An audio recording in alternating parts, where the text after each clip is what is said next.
The Sunday morning of May 20th, 1945, arrived in the English village of Featherstone with the kind of gentle spring weather that made the war feel almost unreal. Clear skies, birds singing, the smell of flowers drifting through open windows. The war in Europe had been over for exactly 2 weeks.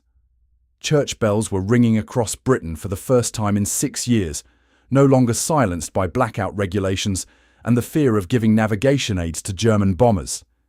And at St. Thomas's Church, a small stone building that had stood in the village for 400 years, the congregation was gathering for morning service. But today would be different. Today the church wardens had been informed that German prisoners of war from the nearby camp would be attending.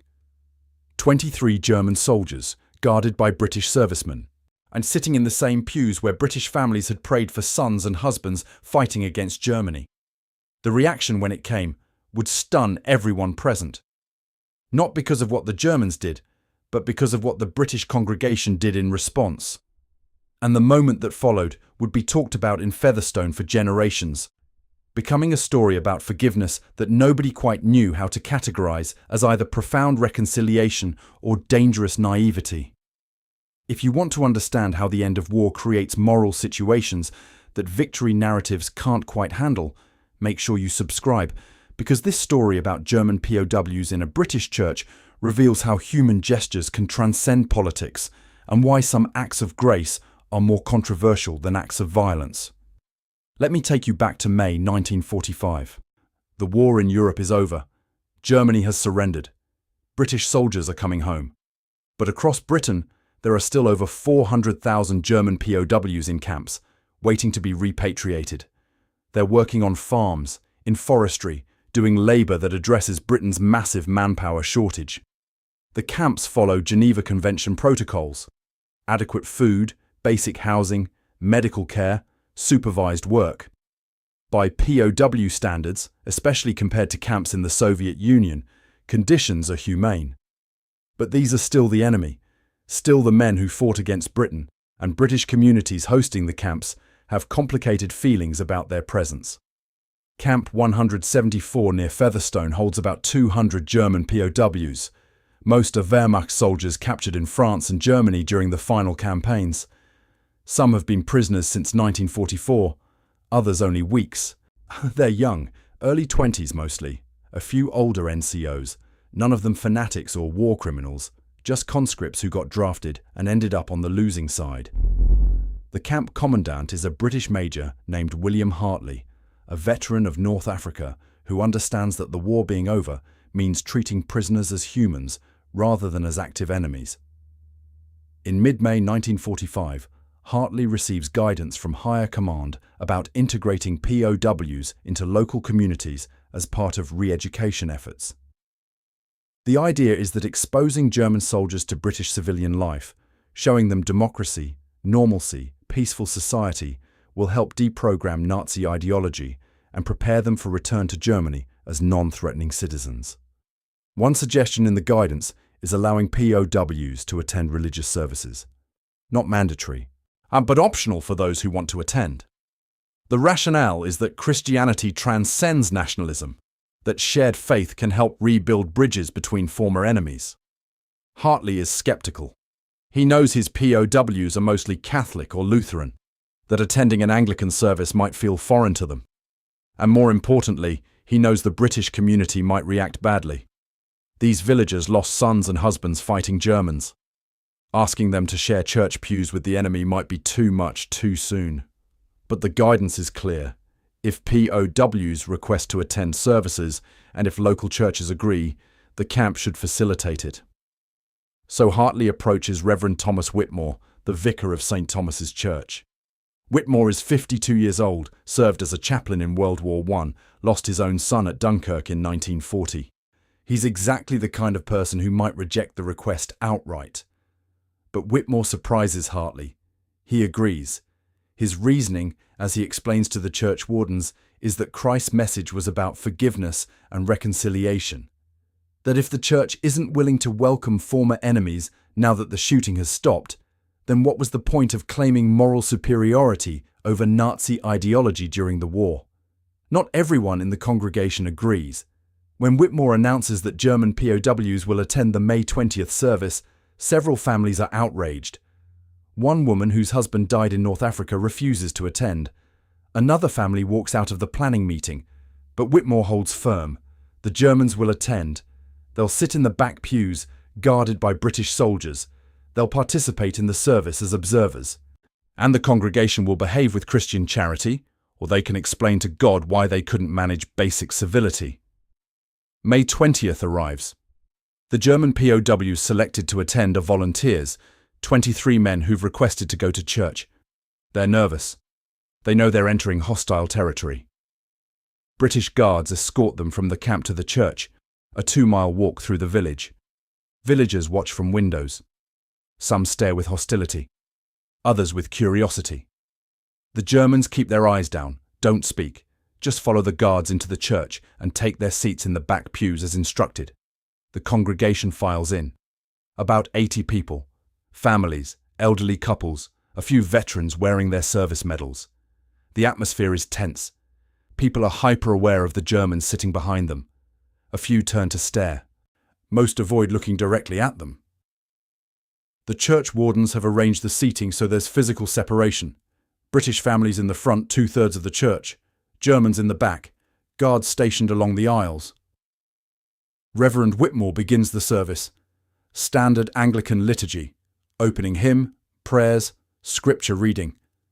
The Germans stand and sit when the congregation does, but they don't sing, don't recite prayers. They're observers, unsure of the language and the ritual. About 20 minutes into the service, Whitmore delivers his sermon. He's chosen his text carefully. The parable of the prodigal son, the story of a father welcoming home a wayward child who squandered everything and returned in shame. Whitmore's sermon is about forgiveness. About how the father in the parable doesn't demand explanations or apologies before embracing his son. About how the elder brother's anger at this forgiveness is understandable but ultimately wrong. About how holding on to hatred poisons the person doing the hating more than it punishes the target. He doesn't mention the Germans directly. He doesn't need to. Everyone in the church knows exactly what he's talking about. And then something happens that nobody expected. One of the German POWs starts crying, quietly at first, then less quietly. A young soldier, maybe 22 years old, sitting in the back pew with his head down, shoulders shaking. The guards notice but don't intervene. The congregation hears him. The church is small enough that every sound carries. People start turning to look. And what they see is a young man who looks utterly broken, not defiant or proud, just devastated by whatever he's hearing in Whitmore's sermon. The service continues, but the atmosphere has changed. More Germans are crying now. Not all of them, but several. These aren't tears of fear or shame exactly. They're something else. Relief maybe. Or the release of tension that comes from hearing, for the first time since becoming prisoners, someone speak about forgiveness as something real rather than as propaganda or manipulation. The service ends. Whitmore gives the benediction. The congregation stands for the final hymn, Abide with Me, a hymn about God's presence during darkness and death. And here's where the moment that defines the entire day happens. The Germans, who haven't sung during the service, start singing. In German. And the same hymn, but in their language. Their voices are rough, untrained, but they know the words. Abide with Me is a hymn sung across Christian denominations in multiple languages. These German soldiers learned it in their churches back home, before the war, when they were just boys singing in village services like this one.